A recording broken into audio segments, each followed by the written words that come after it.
Vamos lá, a gente está em uma Masechet Beitzad, Flamed Bet, chegamos agora na Mishnah. Fala para a gente a Mishnah o seguinte: En pochatim et aner mipnei sheu ose kli.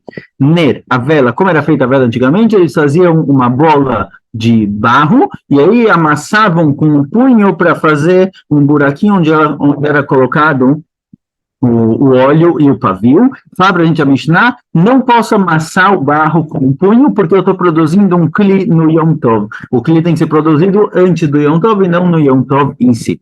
Vem assim pechamim be Yom Tov, também não posso produzir brasa no Yom Tov, não posso pegar carvão, aquecer ele e fazer disso brasa no Yom Tov. A gente vai ver para que isso serviria.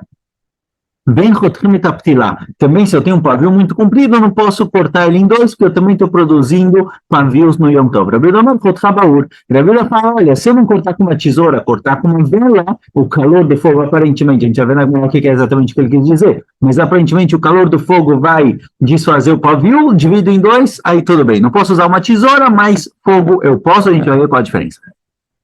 Mantana Bechidar Nirmana, pergunta quem falou que amassar o barro e fazer um buraquinho é chamado de produzir um utensílio? Quem disse isso? Quem é o Tana da nossa Mishnah? A maravilhosa Rabi Meir, fala que o Tana da nossa Mishnah é Rabi Meir. Detalhe assim aparece na Braita: Kli Heres Matam Ekabel Tumá, um objeto feito de Heres, de barro.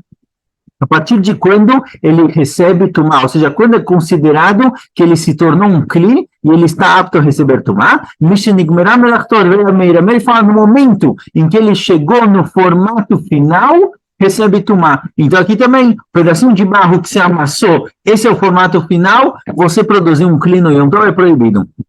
Rabi Yoshua Omer, Mishitzarfo Bakivshan. Rabi Yoshua fala: não adianta só chegar no formato final, você tem que também colocar no forno para ele secar e ficar duro. Então, de acordo com o Rabi Meir, na hora que você amassou, terminou o cli, é proibido não. Então, de acordo com o Rabi Yoshua, só depois que o cli for colocado no forno para secar.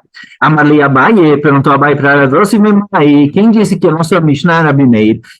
Que a Rabi Meir talvez o que Rabi Meir falou é que um cli Heres, no momento em que ele chegou no formato final, uma bacia, por exemplo, ele já recebe tumá, é porque dá para colocar dentro dele coisas. A valaca alemã fazem, mas a vela, na hora que se amassou ela um pouquinho, é um pedacinho pequeno de barro. O que dá para colocar nesse buraquinho que você fez para ser considerado cli? Respondeu: dá para colocar moedas, se quiser colocar umas moedinhas lá para guardar, dá. Então fala: pode ser que realmente era Rabi Meir. De acordo com o Rabi Meir, se o objeto chegou no formato final e ele serve para alguma coisa, dá para colocar dentro dele alguma coisa, já recebe tumá e já é considerado um cli, por isso no Yom Tov é proibido fazer. E cadê a tem quem diga que Rabi Yosef não falou que a nossa Mishnah era Rabi Meir, Rabi Yosef falou que a Mishnah é outra pessoa. E cadê a Rabi Yosef Rabi Lezer Rabi Tzadok? A nossa Mishnah segue a opinião de Rabi Lezer Rabi Tzadok. Que falou o quê? Detnan, aparece na Mishnah: Alfacim harniot. Alfacim harniot são pratos que não foram alisados ainda. A Agmará vai falar isso um pouquinho mais na continuação, mas são pratos que não foram alisados, não tão bonitinhos. E tem gente que usa isso para comer, tem gente que não usa isso para comer. Certas pessoas mais simples, mais campestres, que a gente vai ver na continuação, eles comem mesmo já dessa forma, e tem gente que não, só higienizar. Então fala o seguinte: Arpacim Harniot, esses pratos que não foram alisados, Teorot Beoelamet, eles não recebem tumá se eles estiverem com um morto no mesmo ambiente. O Tumiot Bemassar Zav, mas se um Zav carregar eles recebem tumá. E Rabi Lezer ben Tzadok comer, apteorot massar azav, lefi she'ol meramelachtan. E Rabi Lezer ben Tzadok fala: não, esses pratos que eles ainda não foram alisados, eles não recebem tumá nenhuma, mesmo a tumá do zav eles não recebem. Ou seja, a gente vê de acordo com Rabi Lezer ben Tzadok que se eu alisar o prato, já é considerado que eu fiz um kli. Por isso a nossa Mishnah que proibiu fazer esse buraco no barro e formar a minha vela, ela segue a opinião de Rabi Lezer ben Rabi Tzadok, que alisar o barro, fazer o buraco no barro, é considerado melachá. Entendeu? É considerado melachá. Amarei Abai perguntou: vai para ver se Dima, aquela câmera Rabi Lezer ben Tzadok, também ela deixa de beber. Ah, vai, a mesma pergunta que ele fez antes, ele faz de novo. Talvez o Rabbeinu falou que se eu peguei um prato e alisei ele, fiz uma melachá, terminei a produção dele, é porque é um prato grande, uma bacia, serve para colocar coisas, mas aqui nesse pedacinho de barro que eu usei um punho para afundar ele, fazer um buraquinho pequeno, para que isso já serve? Porque será proibido? Respondeu Gemara, likmule pshita, para colocar aí moedas. Então também serve para alguma coisa, é considerado que eu fiz um kli. Ponto. Então nossa Mishnah pode ser ora Meir ou ora Belo Sadok. Então, Rabanan, fala Braita, tem porratim etaneiro, não posso fazer esse buraco para produzir a vela. Vem assim alfacim harniot beyontov. Também não posso fazer esses alfacim harniot, esses pratos mais ásperos, menos alisados, também é proibido de fazer isso no Yom Tov, é produção de kli. Rabban Shimon Gamliel matir b'alfacim harniot, Rabban Shimon Gamliel fala, não, isso não tem problema, não é considerado kli. Mas harniot, o que é isso? A maravilha arniot, trouxe outra palavra para o mesmo utensílio. Mai arniot, certo? Ele trouxe um sinônimo, mas pergunta, o que é esse sinônimo? Amarabai tzai hakliata. Fala, bai, são os pratos dos haklaim, das pessoas campestres que moram no campo, que não são muito bem alisados, é isso daqui que tem discussão, se eu posso fazer isso ou não, se é considerado um kli ou não. Tem gente que come nesses pratos, mas tem gente que não come nesses pratos, então teve discussão se é considerado que é uma produção de um kli ou não. Enosim pechamim, foi dito na Mishnah e aqui na Braita que eu não posso produzir pecham, eu não posso produzir brasa no Shabat, certo? Eu não posso pegar um carvão e aquecer ele a ponto de ele ficar quente, vermelho e ficar dessa forma, para não usar para nada a priori. Óbvio que não pode, para que eu vou usar isso? Porque eu vou aquecer e esquentar ele, não tem utilidade nenhuma, então óbvio que eu não posso fazer isso no Yom Tov. Fala, Rabhia, não, ele tem sim uma função, ok? Nas casas de banho, eles costumavam aquecer a água da casa de banho com um pergaminho, com brasa quente. Eles jogavam, se tinha de metal, ou algum outro tipo. No Kohen Gadol fazia isso bastante, o Kohen Gadol Yom Kippur, era muito frio, eles jogavam dentro da água fria um pedaço de, uma bola de metal aquecida, que ia esquentando a água. Então aqui também, eles jogavam esse pecham na água para esquentar. Então, a priori eu tenho uma utilidade no Yom Tov, mesmo assim eu não posso, porque eu estou produzindo um utensílio no Yom Tov. Pronto, agora eu me charei. Será que eu posso aquecer água no Yom Tov? Arei Hazal proibiram aquecer água no Yom Tov. Tinha uma época que as casas de banho funcionavam no Yom Tov. Como funcionava? O balano, o responsável pela casa de banho, ele aquecia a água Erev Yom Tov, deixava a água quente. Então, no dia seguinte de manhã, quem quisesse vir e se banhar na casa de banho, podia. Mas aí, com o tempo, começaram a ver que os donos das casas de banho, eles não queriam aquecer no dia anterior e manter aquecido até o dia seguinte, porque não ficava tão bem aquecido. Eles aqueciam no próprio Yom Tov. No próprio Yom Tov, acendiam fogo e aqueciam a água. E falavam que aqueceram no dia anterior. Então, o Hazar proibiram usar casas de banho, certo? Então, então está me falando que a minha opção de produzir pecham, eu poderia pensar, poderia supor que é permitido produzir essa brasa quente para esquentar água no Yom Tov. Está me falando que não pode, não posso nem produzir para isso, não posso esquentar essa água no Yom Tov, não pode aquecer a água no Yom Tov nas casas de banho. Então não tem função nenhuma, não tem função nenhuma, porque foi dito que não pode, óbvio que não pode.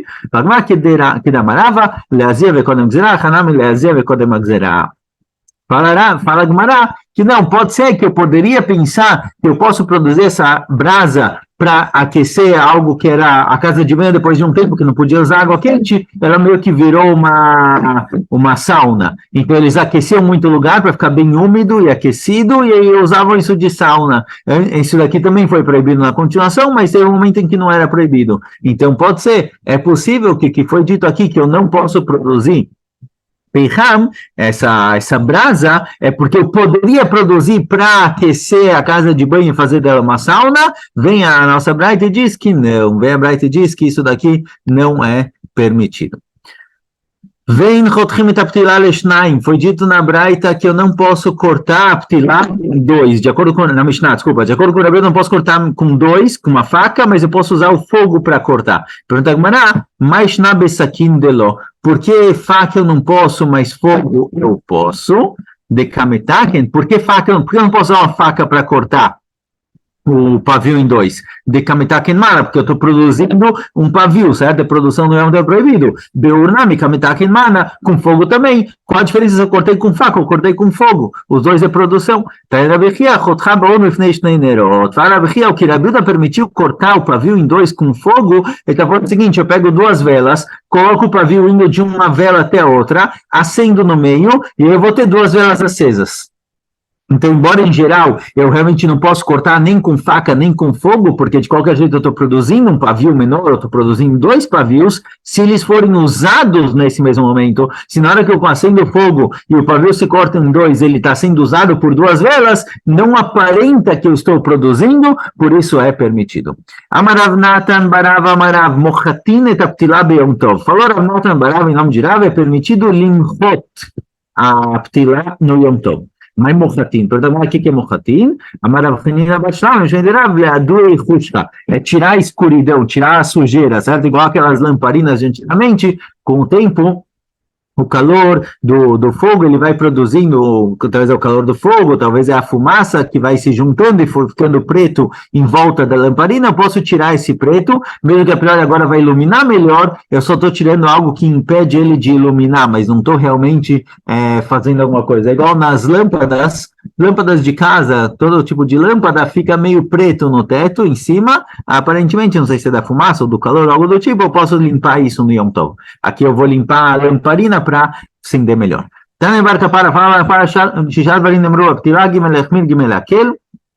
Bar Kapara tem 6 alachot ligadas ao pavio no Shabbat, no Yom Tov, 3 rigoram e 3 liberam. Leachmir, quais são as 3 coisas que se rigora com relação ao pavio? Não posso produzir o pavio, enrolar o pavio no Yom Tov. Também não posso começar a queimar ela no fogo para pegar acender mais rápido, certo? No Shabbat a gente costuma fazer isso nas horas de Shabbat, se costuma já esquentar um pouquinho antes, para na hora que a mulher for acender as velas, a pegar fogo mais rápido. Isso é chamado lehaver, não posso fazer isso no Yom Tov.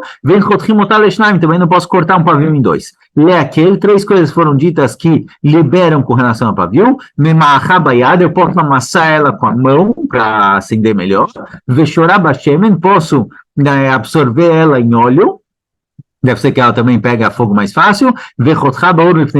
Eu posso cortar um pavio em 2. Se eu fizer isso do jeito que foi falado em cima, em que eu coloco isso para acender 2 velas. Fala Rav em nome de Rav, os ricos de Bavel, eles vão para o Geinom, eles não ajudavam ninguém.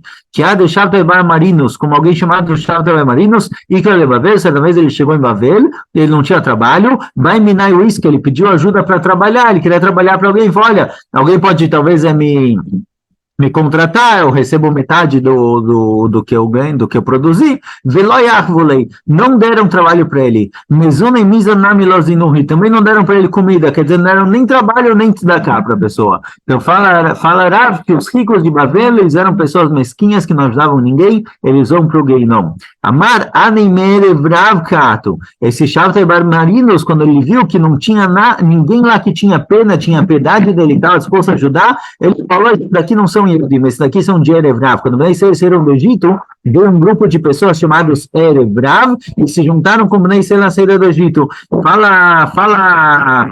Falou esse Shavtei Bar Marinos, esse pessoal aqui de Babel, eles são descendentes de Erev Rav e não de Yehudim. Como está escrito no Pasuk, Venatan lechad achamim velichamecha. Assim vai ser no Pasuk, que a Kadosh Baruch Hu dá para Bnei Israel ao sentimento de piedade, que diz o seguinte, Kol merachim labriot beyado shel mizaro shel Avraham Avinu, vechol sheino merachim labriot beyado sheino mizaro shel Avraham Avinu. Todo mundo que ele tem dentro do coração dele piedade pelas pessoas, é um sinal de que ele é descendente de Avraham Avinu. A Kadosh Baruch Hu colocou na geração de Avraham Avinu esse sentimento de piedade. Então, alguém que sente isso, tem pena dos outros, ele é descendente de Avraham Avinu. Alguém que não. Então, essas pessoas de Babel que não estão nem aí com as pessoas que chegam, que têm necessidades, eles com certeza são de Erev Rav, não descendentes de Avraham Avinu. Todo mundo que ele não tem comida, ele depende dos outros para comer, o mundo é escurecido perante ele, ele não sabe a continuação. No escuro, você não sabe o que vem na frente. O mundo está escuro para ele, significa que ele não sabe o que ele vai fazer no próximo dia, porque ele depende de alguém para comer. Shenemar, como está dizendo no Pasuk, no dedo lelechem yedá kinachon beyado yom chashach. Alguém que está procurando comida, não sabe onde vai ter comida, para ele o dia está escuro, ele não sabe o que vai ser no dia seguinte. Ele fica nessa situação. Da vida dele também não é vida, porque ele está o tempo todo buscando quando ele vai conseguir comida, quando ele vai poder comer, ele nunca consegue aproveitar o momento presente no qual ele se encontra, a vida dele não é vida. Tem 3 tipos de pessoas que a vida deles não é vida, ele não tem controle sobre a vida deles e, consequentemente, eles não conseguem aproveitar o dia a dia. Essas são as pessoas, alguém que ele depende do amigo para comer, alguém que a esposa controla ele não tem decisão nenhuma, ela manda nele de forma que ele não pode fazer nada do que ele queira, então ele também está numa situação em que ele não tem controle da vida dele, é alguém que tem muitos sofrimentos, muitas dores, muitos machucados, doenças crônicas, que também ele está o tempo todo dependendo do bem-estar e não está nas mãos dele. E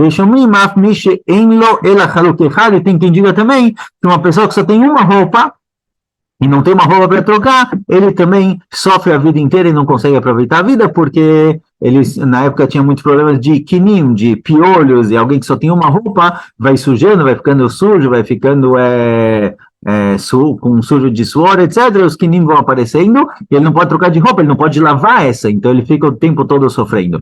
Está na cama, e está na cama que não incluiu esse caso, de acordo com está na cama, dá para tirar os quinim especificamente, ficar procurando eles e mandar eles embora, então ainda dá para sobreviver, digamos assim, ele não precisa necessariamente sofrer a vida inteira, ele tem como resolver a situação, mas os outros não. Então, paramos aqui na Mishnah, Bezat Hashem, em breve continuamos. Shkoya.